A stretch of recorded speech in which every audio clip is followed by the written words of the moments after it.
second time in sort of 3 weeks where you had news about, I guess, what's now a pending transaction, and you had to play the same day.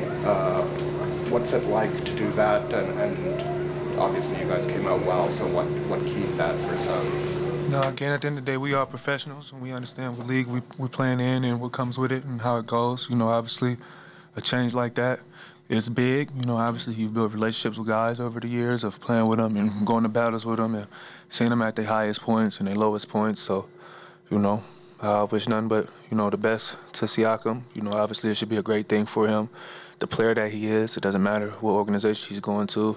Again, a high-level player, a high-level thinker of the game, a great player, you know, and a good person. So, you know. What kind of example did he set? I know he wasn't always the biggest talker, but what kind of example did he set for, I mean, you when you first came to the team, but also everybody else who came through? Whether it was for me or everybody else. Like you said, he doesn't really talk too much, but everything he does and everything he showed was through his actions. You know, being the first one at the gym every single day in the morning, win, lose, or draw, he there getting his work in, coming in, being a professional, setting the tone, you know, showing the ins and outs, how to go. You know, he's been here for 9 years now, so it was great, everything he's done. You know, he teach you how to be a professional, you know, even the ability to help Scottie grow in a sense, you know, being at that forward position, whether it's little things that he sees on the offensive end or the defensive end. So, you know, his impact on me, his impact on the team and organization going to be here forever.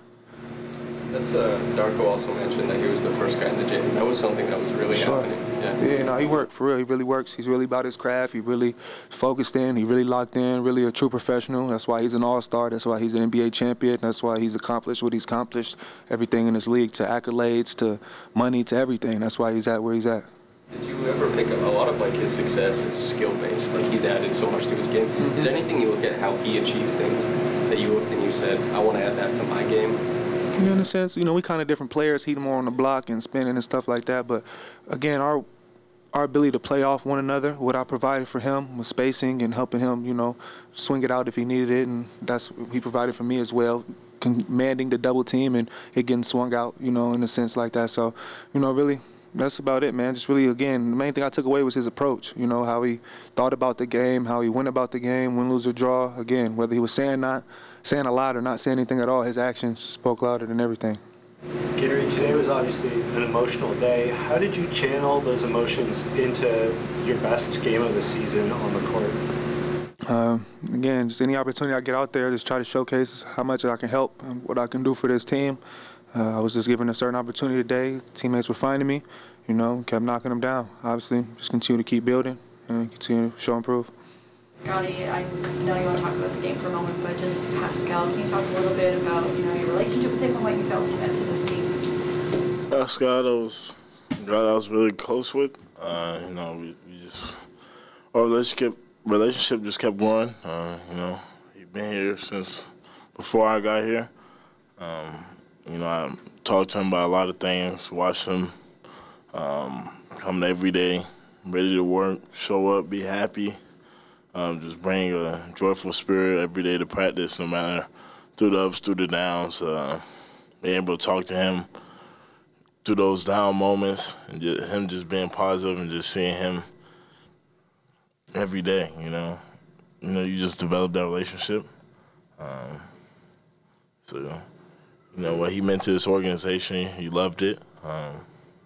And he came every day ready to work and continue to get better and just grow. Before the game, Coach Rajakovic spoke about how obviously Pascal had been the focus of this offense for several years, but this season the focus has shifted onto you, and Coach was praising Pascal's professionalism in that transition. From your perspective, how did that transition go? I think it went well. You know, he was open to it, and you know he allowed it to happen. I don't know. He was open to it. You know, that's hard. You know, him being here for a while and doing the things that he has done. You know, it's hard for players to do that, but you know he's open to it and you know allowed it. Change is obviously very hard, but how does it feel now knowing that essentially you are the focal point of this team and you are essentially the face Does that come with a lot of pressure? How are you feeling in that way? For no pressure. I think we already knew that. We already discussed that, and it was already out there.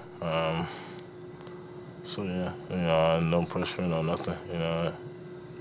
Come every day to try to win and play the best basketball we can play. Coach Darko had his friend pass away. He mentioned that one of the ATOs that you guys ran was something that he had learned. Do you know what play that was? I didn't know what play was. We just went out there and ran it the first play, and then learned after the game it was they got it from his buddy. It was a very emotional moment. Do you remember which play that was? First play. It was I think it was a double wave for me coming up, and then I got it was a slip up for Quickly. And I think that's the play. I don't know. I don't know if that was a play. I think that was the play. Because I think the first ATO was Grady had the assist to Dennis. I don't think that was the play. Okay, just wondering. I don't know. Yeah, there's a few in a game. Yeah. Okay. Scottie, this was obviously a really emotional day. How did you channel those emotions onto a great performance on the court and a big win against an Eastern Conference rival? I think for me, I think basketball, it relieves all that outside noise, that stress, whatever you're feeling in the outside world. Basketball helps me have that peace. Where it just has my mind be as free as possible, flowing and just being locked in and being happy, have fun. I think it's just like a natural instinct that happens when I'm out there on the floor. So I think me being out there on the court, it just relieves all that. I think when I'm off the floor, that's probably when I think about it more. It gets me more. But when I'm on the floor, it's like a reliever. Where I'm not thinking about anything and just focusing in on that moment and out there enjoying and having fun. Scottie, before the game, you were introduced last in the starting lineup. Obviously, that's sort of a symbol of respect. What does it mean to sort of have that moment? I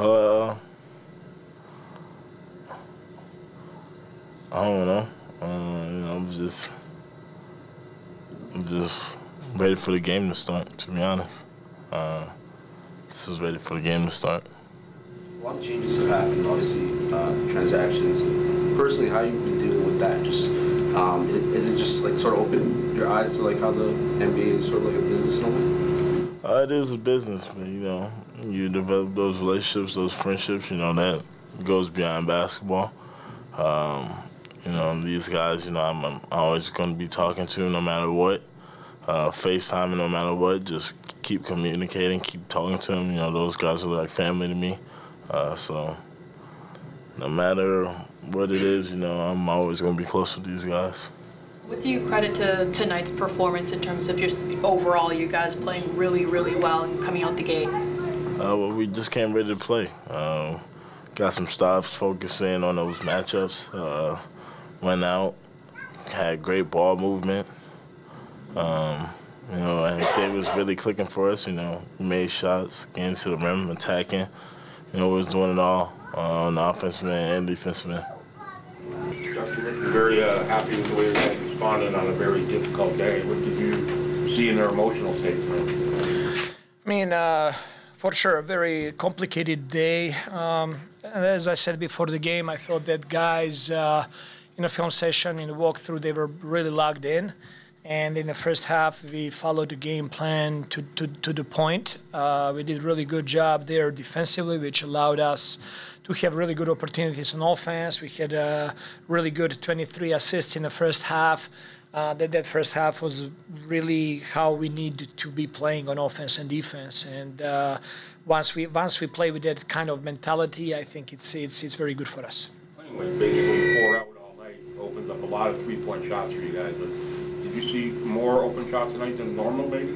Yeah, for sure. I think also having out there Gary with the starting unit, who was 8 for 9 tonight, that was great. But also just the factor of Jonte Porter, when he can stretch the floor, like it's just different. Like when he makes shots, that's great, but just like that gravity that people's gotta be aware of, that three-point shooting opens up a lot, and that team is really, really good, defensive team, and we were able to attack the paint and get extra passes and play team basketball.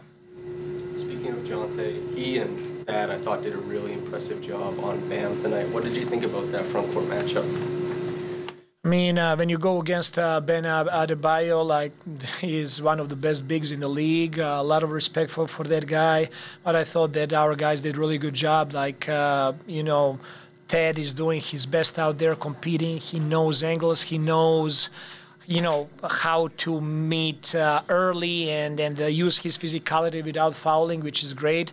And the best thing, like during the whole game, he was talking and teaching Jonte what he needs to do, you know, because of their lefty stroke. For those guys, I call Jonte his little son there, you know. So they were both good tonight.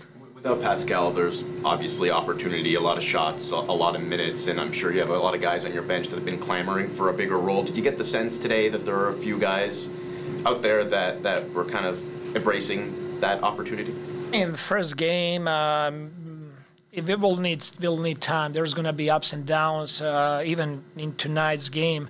You know, that third quarter, like we were trying to figure out a lot of things, and like there is a lot of learning for us to come over here, but for sure, each player, when they see more opportunities and more chance, they're going to try to take advantage of the situation, and I'm fine with that as far as it's part of the team system and playing for the team and playing the right way. Darko, I can only imagine how challenging today was for you personally and professionally. What did you say to the team before heading out for opening tip-off? I told my guys that I loved them. And opening play in the game was ATO that Decky, my friend, I learned that play from him, and that's what he brought to NBA. That's what he brought to Golden State. I stole that play from him, and that was our opening play tonight, and we were able to score on that one. So, you know, I dedicated this team win to our team and to Decky.